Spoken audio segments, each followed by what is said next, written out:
Hi, salut, est-ce que vous allez très bien? Ok, nitwa Eddie, madamu wanje yitwa Ornel. No munsi rero twagombye kubibutsa utuntu abana bahora bakina bakiri kw'ishuri, tuvyita ubusutwa. Ubusutwa abana bahora bakina bakiri kw'ishure, nimba warabikinye waragasutwa. Warabikinye nawe.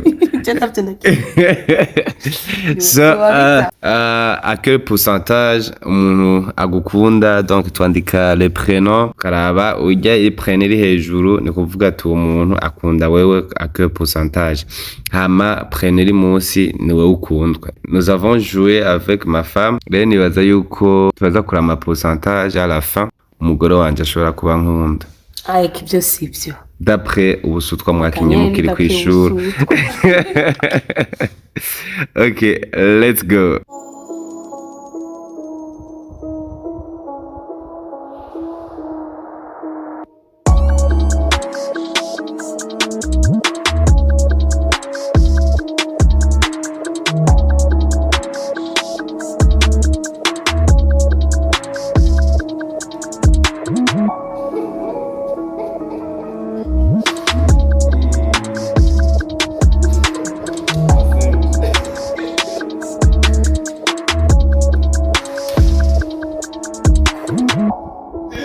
Voilà, nkuko mubibonye rero madame nkunda 41%.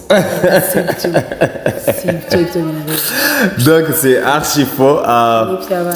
Twashaka kwibereka rero ko ibintu abana bakina kw'ishure bitari ibyo. En fait bacha bavuga ngo ngumva ngo biri munsi ya 50%. Wesikura ko mwebwe mudashaka kuja muri relation sérieuse. Mugabo rero ariko nous sommes mariés.